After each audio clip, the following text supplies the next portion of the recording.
In the height of World War II, Russian scientists wanted to find a way to keep their soldiers awake longer. And so they devised this experiment, this human experiment, to test the effects of extreme sleep deprivation.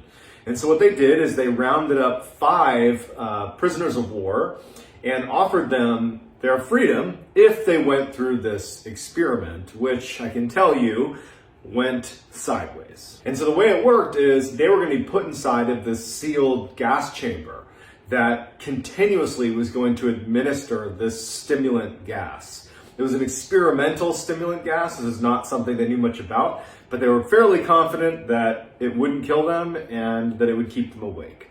And so they put them inside the chamber and they started administering the gas. This was not at a time where they had closed circuit cameras. Those weren't around at the time. All they had was, they could put microphones in there, and they had these 5-inch thick little porthole windows. They had one porthole window where the researchers could look into the chamber itself. So the experiment begins, and really for the first 3-4 days, everything was pretty normal. At about the day 4 mark, the researchers started to notice a change in what they were discussing, the subjects.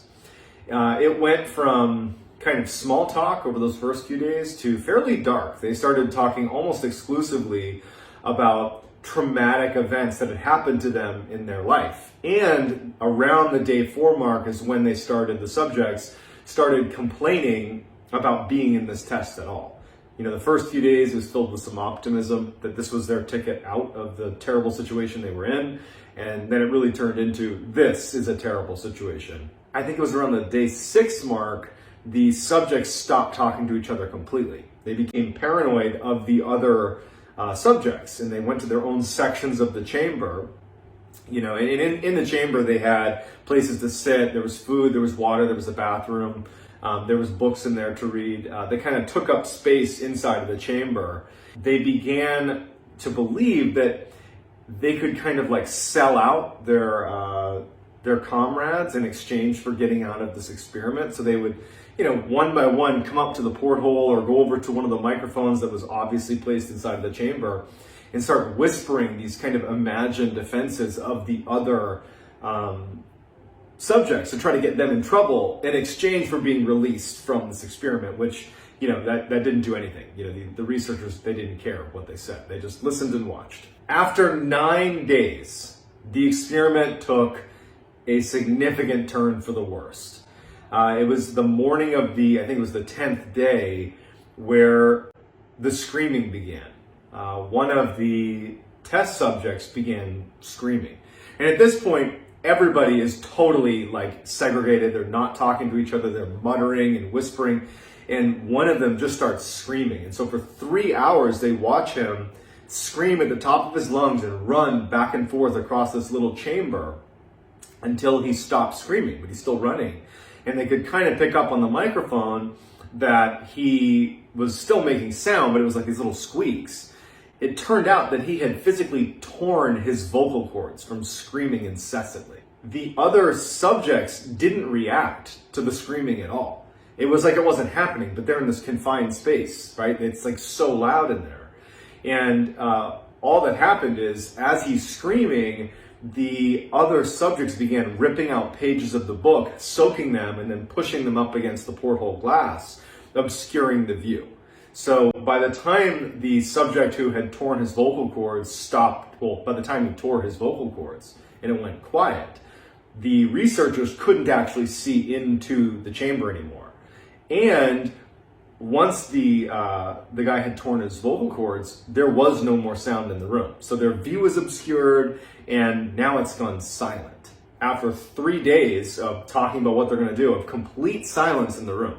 They can't see in, it's silent. They're monitoring the oxygen levels in the room, and based on oxygen consumption in the room, apparently they could tell that there were people in there, probably at least 4 or 5, that were breathing oxygen because it was being consumed.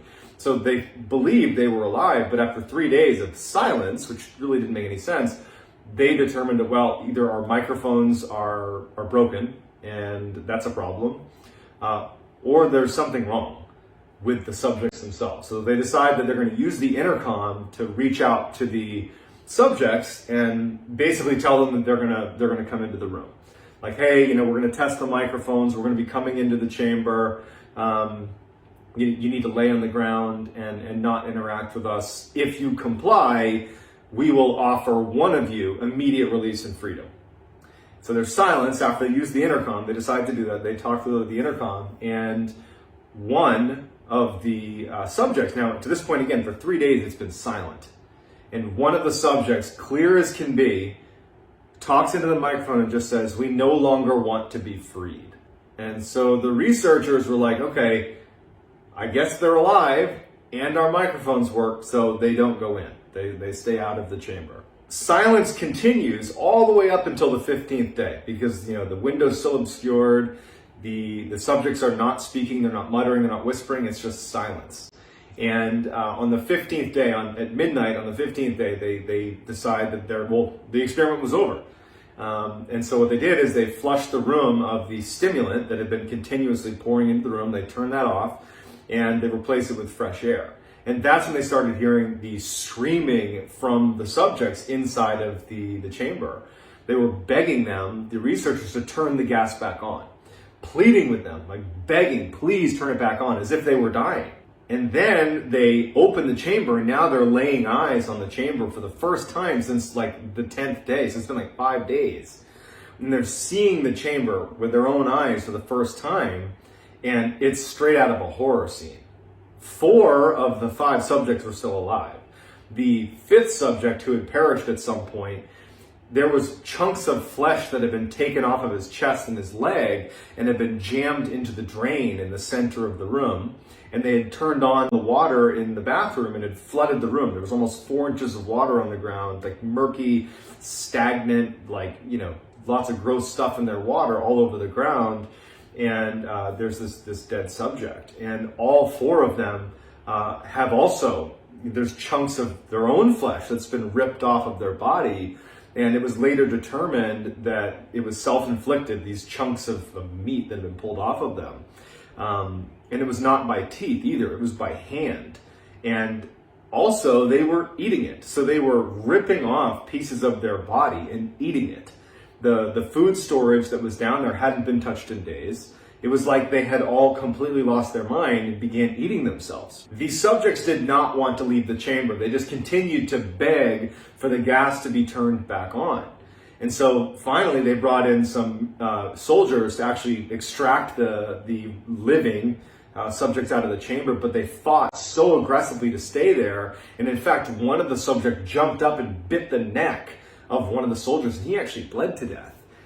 Also, one of the subjects in the struggle, his spleen ruptured and he bled to death. So now you have 2 casualties just getting them out of the room. They finally get the 3 remaining subjects, living subjects, out of the room, and they heavily restrain them. They bring them to a medical facility because they need to go under surgery because they've had chunks of their own flesh ripped off. They're totally emaciated. And the most injured of the 3 is immediately brought into surgery, while the other 2 were just kind of held in a holding room. And they try to give him a sedative in order to prepare him for surgery. This is not the anesthetic, this is just the sedative. And it's like he's immune to it. They give him the sedative, it does nothing. And he's just like resisting them, and he keeps begging to go back under the gas. And then finally they say, okay, well, we're just going to give him the anesthetic now. And when they bring it out and they tell him, we're going to give you an anesthetic and we're going to give you the surgery, he starts viciously fighting back. He does not want the anesthetic. He's pleading for them not to give him the anesthetic, that he must remain awake. He needs to remain awake, put me back under the gas. And in his struggle to not have the anesthetic given to him, he manages to tear one of the leather straps that was holding him down. So like an extreme amount of force. And then finally, when they give him the anesthetic, they had to give him like 10 times the dosage or whatever just to get him to calm down. As soon as he fell asleep, he died.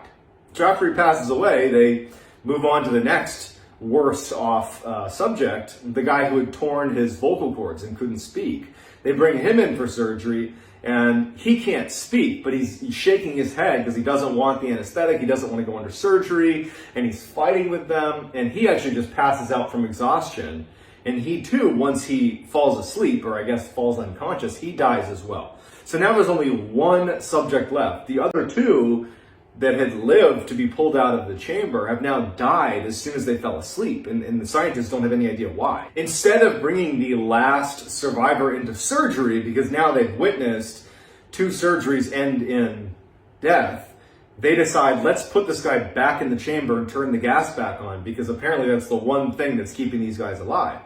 And so in preparation for being put back into the chamber, they hooked him up with an EEG that basically measures your brain waves, which I guess they hadn't done to this point in the experiment.